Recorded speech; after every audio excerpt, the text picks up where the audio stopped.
உபகாமம் புஸ்தகம் 1ஆம் அதிகாரத்திலே 30வது வசனத்தை இன்றைக்கு கர்த்தர் நமக்கு இந்த மாதத்திற்கான வாக்குத்தத்தமாக தந்திருக்கிறார். உங்களுக்கு முன் செல்லும் உங்கள் தேவனாகிய கர்த்தர் தாமே எகிப்தில் உங்களோடு இருந்து உங்கள் கண்களுக்கு முன்பாக செய்த எல்லாவற்றையும் போலவும் மனாந்தரத்தில் செய்து வந்தது போலவும் உங்களுக்காக யுத்தம் பண்ணுவார். ஆமென். அல்லேலூயா.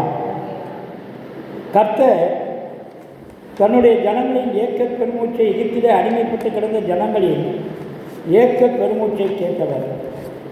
அதை கேட்டு அவர்களுக்கு எகிப்திலிருந்து விடுதலை கொடுத்தார். கர்த்தர் பலத்த செயல்களை செய்தார். அந்த நாளிலே அந்த அற்புதங்களை எல்லாம் அடிமைகளாக இருந்த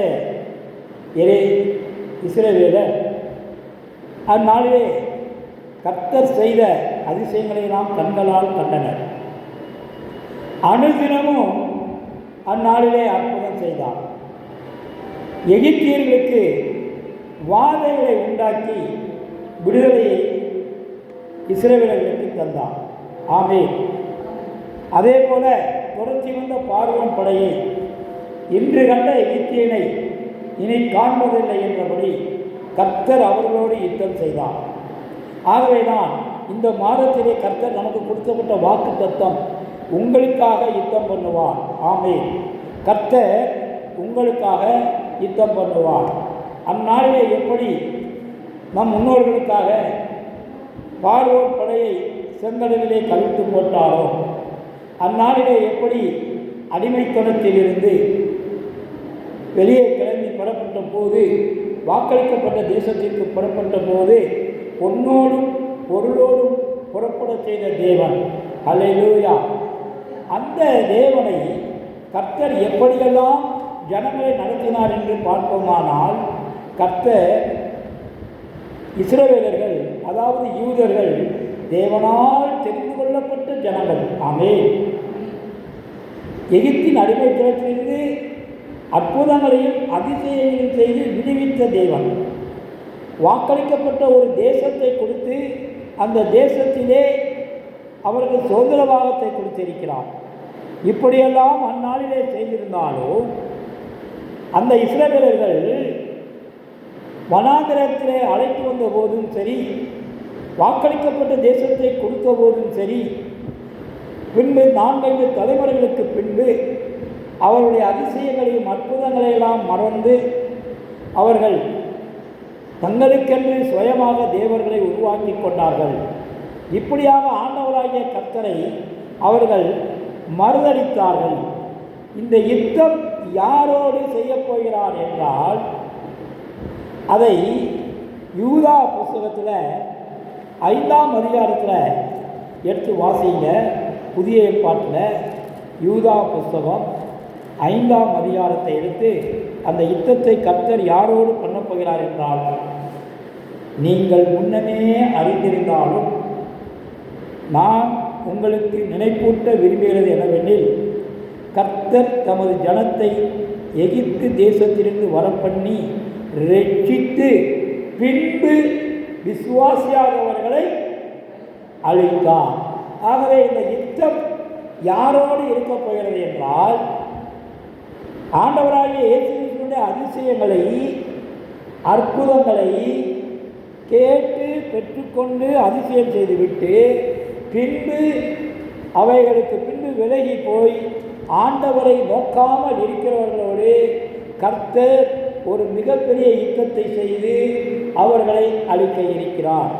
ஆமென். அல்லேலூயா. இன்றைக்கு நம்மை பற்றி நாம் பார்ப்போமானால், இன்றைக்கு கிறிஸ்துவை விசுவாசிக்கின்ற நாம் தேவனுடைய பிள்ளைகளாக இருக்கின்றோம். கர்த்தர் இதற்காக நம்மை உலக தோற்றத்திற்கு முன்பே தெரிந்து கொண்டார். சபைக்குள்ளே நம்மை அனுமதித்தார். அவரோடு உடன்படிக்கை செய்து கொண்டு நம்மை ஆசீர்வதித்தார். சபைக்கெல்லாம் ஒழுங்காக தான் வாரோம், ஆண்டவரை ஒழுங்காக தான் துதிக்கிறோம். ஆனால் நம்முடைய பழைய பாவ சுபாவங்களை, நம்முடைய எண்ண சுபாவங்களை நாம் விட்டு விலகி இருக்கிறோமா என்றால் அந்த விலகாதவர்களோடு தான் கர்த்தர் இந்த நாளிலே இந்த யுத்தத்தை உங்களுக்காக செய்ய போகிறார். இன்று சபைகளிலே அவர் எகிப்து தேசத்திலே புறப்பட்ட நாளிலே எப்படி ஆண்டவரை சிலர் மறுதளித்தார்களோ அவர்களை கர்த்தர் என்ன செய்தார் என்றால் அழித்தார். அதே போல இன்றைக்கு சபையிலே வந்து சபைகளுக்குள்ளே கலகம், பிரிவினை, பிரச்சனைகளை உண்டு பண்ணி கர்த்தருடைய சமூகத்திலே சபையை உடைப்பது, சபையை கலைப்பது, ஊழியக்காரர்களை அவமானமாக பேசுவது, இப்படிப்பட்ட காரியங்களிலெல்லாம் இருந்து இந்த மாதிரி பேசுகிறவர்களோடு கர்த்தர் இந்த நாளிலே யுத்தத்தை துவக்கப் போகிறார். வாசிக்கலாம். 1 கொரிந்தியர் புஸ்தகத்தில் 10ஆம் அதிகாரத்தில் 1 10 வசனங்களை நாம் வாசிப்போமானால் கர்த்தர் அந்த காரியங்களை எல்லாம் சொல்லியிருப்பதை நாம் பார்க்கலாம். 1 கொரிந்தியர் புஸ்தகம் 10ஆம் அதிகாரத்தில் 1 10. இப்படி இருக்க சகோதரரே, நீங்கள் எவைகளை அறிய வேண்டும் என்று இருக்கிறீர்கள் என்றால், நம்முடைய பிதாக்கள் எல்லாரும் மேகத்துக்கு கீழாக இருந்தார்கள், எல்லாரும் சமுத்திரத்தின் வழியாய் நடந்தார்கள், எல்லாரும் மோசைக்குள்ளாக மேகத்தினாலும் சமுத்திரத்தினாலும் ஞானஸ்தானம் பண்ணப்பட்டார்கள், எல்லாரும் ஒரே ஞான போஜனத்தை புசித்தார்கள், எல்லாரும் ஒரே ஞான பானத்தை குடித்தார்கள்.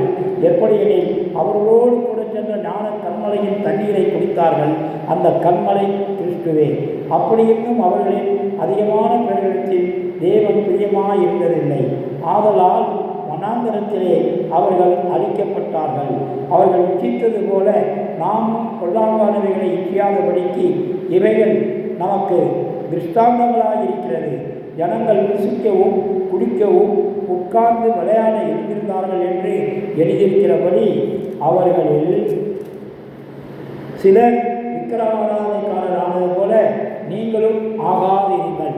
அவர்களில் சிலர் வேசித்தனம் பண்ணி ஒரே நாளில் 23,000 பேர் விழுந்து போனார்களே, அதுபோல நாமும் வேசித்தனம் பண்ணாதிருப்போமாக.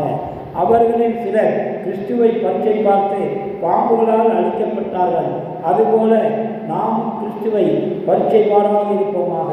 அவர்களில் சிலர் முறுமுறுத்து சங்காரக்காரனாலே அழிக்கப்பட்டார்கள், அதுபோல நீங்களும் முறுமுறுக்காதிருங்கள்.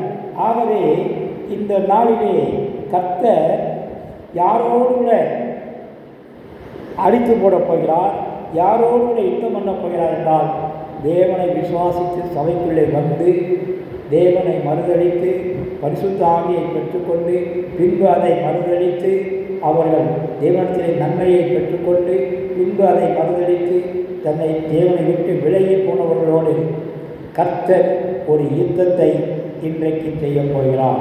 ஆமே. அப்படி என்றால் விசுவாசியாதவர்களோடு யுத்தம் இருக்கும். அப்படி என்றால் விசுவாசிக்க வேண்டும் என்றால் நாம் விசுவாசத்திலே எப்படி இருக்க வேண்டும் என்றால், தம்முடைய சொந்த குமாரனையே நமக்காக கொடுத்த கர்த்தரை நாம் விசுவாசிக்கவில்லை என்றால் நாம் பாவப்பட்ட மனிதராகி விடுவோம். அப்படின்னால் அந்த விசுவாசம் எப்படி இருக்க வேண்டும் என்றால், யோபுக்கு எப்படி ஒரு விசுவாசம் இருந்ததோ அதே போல நமக்கும் இருக்க வேண்டும். யோபு புஸ்தகம் 13ஆம் அதிகாரம் 14ஆம் வசனத்தில் அவர் என்ன சொன்னார்? அவர் என்னை கொன்று போட்டாலும் அவர் பேரில் நம்பிக்கையாயிருப்பேன். ஆமே. அவர் என்னை கொன்று போட்டாலும் அவர் பேரில் நம்பிக்கையாயிருப்பேன் என்று இன்றைக்கு கர்த்தர் யாரோடு கூடலாம் யுத்தம் செய்ய போகிறார், அவர்களுக்கு என்ன யுத்தத்தை தரப்போகிறார் என்றால், 1 கொரிந்தியர் புஸ்தகத்தில் 10ஆம் அதிகாரத்தில் 11ஆம் வசனத்திலே 12ஆம் வசனத்திலே பாருங்கள். இவைகளெல்லாம் திருஷ்டாந்தங்களுக்காக அவர்களுக்கு சம்பவித்தது உலகத்தின் முடிவு காலத்தில் நமக்கு எச்சரிப்பு உண்டாகும்படி எழுதப்பட்டிருக்கிறது. இப்படி இருக்க தன்னை நிற்கிறவன் என்று எண்ணுகிறவன் விழாதபடிக்கு எச்சரிக்கையாக இருக்க கடவன். ஆமே. அல்லேலூயா. ஆகவே நான் தேவ சமூகத்தில் தான் இருக்கிறேன், தேவனுக்கு பயந்தான் நடக்கிறேன் என்று சொல்லிக்கொண்டு இந்த உலகத்தின் பால் நடந்து கொண்டிருக்கிறவர்களோடு கர்த்தர் இந்த நாளிலே யுத்தத்தை துவங்கப் போகிறார். ஆமே, அல்லேலூயா. உபகாமம் புஸ்தகத்தில் 1ஆம் அதிகாரத்தில் 31வது வசனத்தை வாசிக்கலாம். உபகாமம் புஸ்தகம் 1ஆம் அதிகாரம் 31வது வசனம். ஒரு மனிதன் தன் பிள்ளையை சுமந்து கொண்டு போவது போல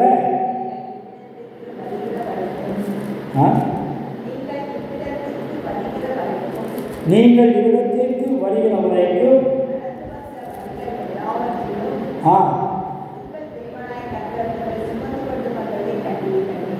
உங்கள் தேவனாகிய கர்த்தர் உங்களை சுமந்து கொண்டு வந்ததை கண்டீர்களே. ஆமே. ஆக கர்த்தர் இன்றைக்கு நமக்கு என்ன செய்கிறார்? 34 வருஷத்தில் இன்னைக்கு சபைக்கு வந்தால் மட்டும் போராது, ஆண்டவரை நேசித்தால் மட்டும் போராது. ஆண்டவருக்கு பிரியமான காரியங்களை செய்ய வேண்டும் என்றால் ஆத்தும ஆதாய பணி செய்ய வேண்டும். அப்படி ஆத்தும ஆதாய பணி செய்யும்போது அந்த ஊழிய பாதையிலே கடினமாக ஏதாவது தடைகள் வந்தால் கர்த்தர் நம்மை சுமப்பார் என்பதை தான் இங்கே சொல்கின்றது. அடுத்து சரியான பாதையை தேவன் காட்டுகின்றவர். நீங்கள் ஆத்தும ஆதாய பணியை செய்யும்போது கர்த்தர் உங்களுக்கு சரியான வழியை காட்டுகிறவராக இருக்கிறார் என்பதை 32வது வசனத்திலே நீங்கள் வாசிக்கும் போது உங்கள் தேவனாகிய கர்த்தர் நீங்கள் பாளையம் இறங்கத்தக்க இடத்தை பார்க்கவும் நீங்கள் போக வேண்டிய வழியை உங்களுக்கு காட்டவும் தயாராக.